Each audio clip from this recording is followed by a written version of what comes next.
Hi everyone, today is Fri-YAY and it is October 23rd.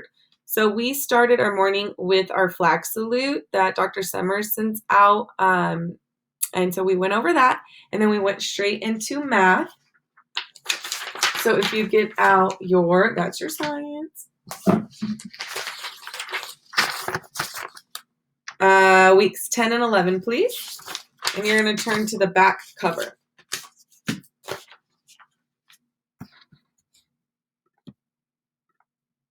All right, so we are practicing our arrays. So go ahead and practice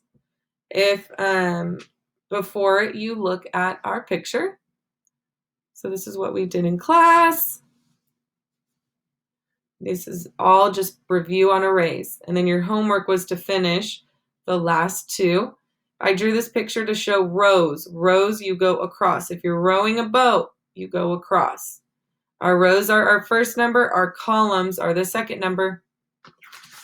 Then I put on some music and we did our array city. Everyone did their own.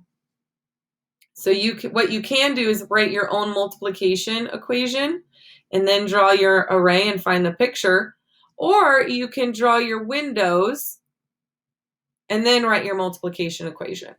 And then I want you to color it. So this is what we did next for our array city. You don't need to copy mine. Everyone did their own, but if you would like, that is a-okay. So I'm going to show an example for 8 times 4 equals 32. The first number is rows. So if I count my rows, I have 1, 2, 3, 4, 5, 6, 7, 8 rows. 4 columns. 1, 2, 3, 4. If you count up all the windows, you get 32. So that's what we did for math. And then we went into our bat writing. So this is in weeks 8 and 9 because we took a little longer for us to do our bat writing. And we finished the conclusion. So there was some confusion. Your conclusion are not details. These are all considered details. These are even more, you elaborate on your details. These are more like examples.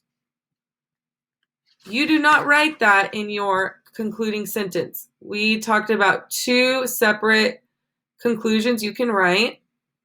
And I have, wow, bats' bodies are really amazing. You can say that.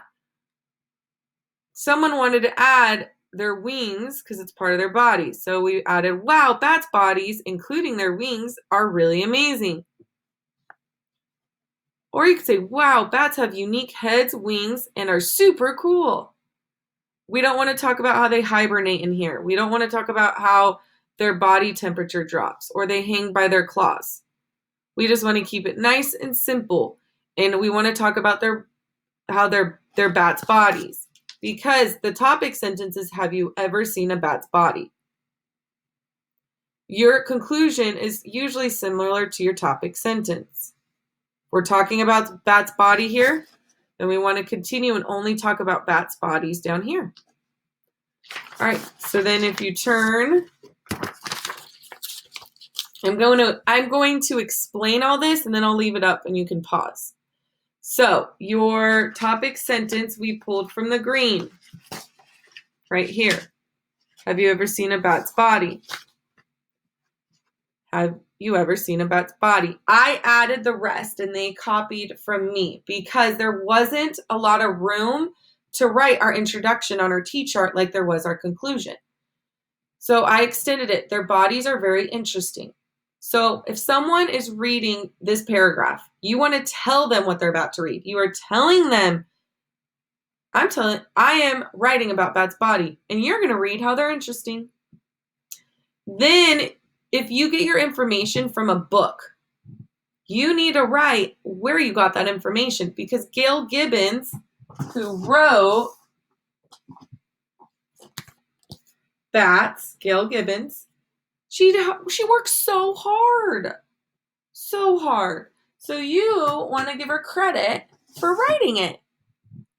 So then we write in Gail Gibbons' book called Bats, you underline the title of a book. I learned. Now you can go into your first detail and your first examples right here. And that's exactly what we did. We turned our little notes into sentences. I learned that their teeth are sharp.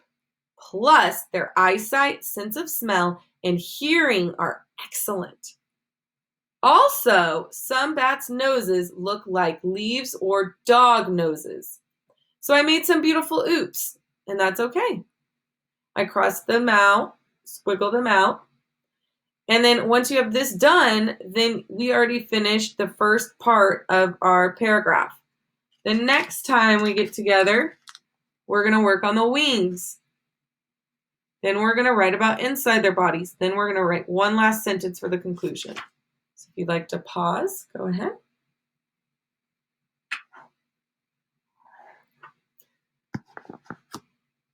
All right.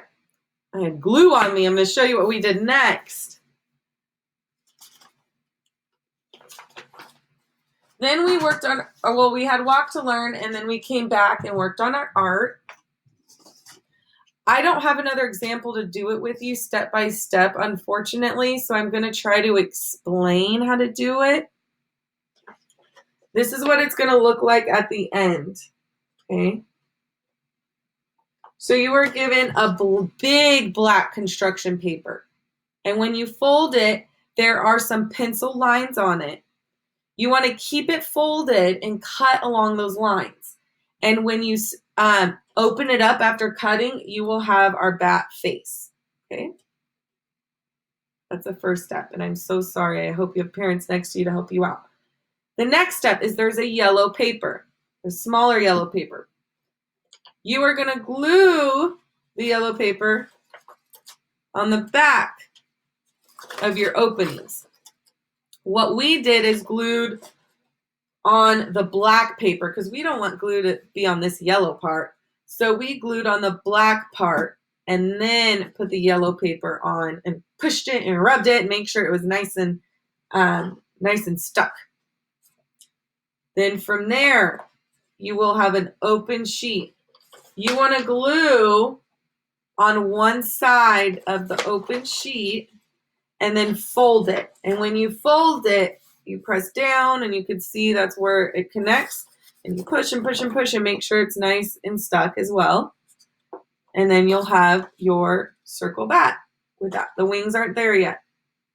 Next, there's a paper, a smaller black paper that's folded. There's only pencil marks on one side. So you keep it folded and you cut along those pencil marks because when you open it up, you'll have the same type of wings on both sides. You're going to glue the wings on the back. Do you see I didn't glue all of the wing? And then when you flip it around, you have your wings. Next, you should have some paper, construction paper. And mine is not sticking because I already lost one somewhere. But anyways, you're going to put some glue on the tip and then rub it in. You can make your own pattern, whatever you want to do. I forgot to hole punch the top because there should be a hole here and a hole here. I forgot to do that. But if your parents have one, then you can tie one side of the yarn in one hole and then another side of the yarn in the other. So then you can hang up your windsock. And that's what we did at the end of the day. So your homework is to finish your math, finish your science, because we're starting a new one next week. Keep working on the Columbus. Make sure this one's done, and that's found in your science and social studies. And read for 30 minutes. And that is it. All right. Thank you so much.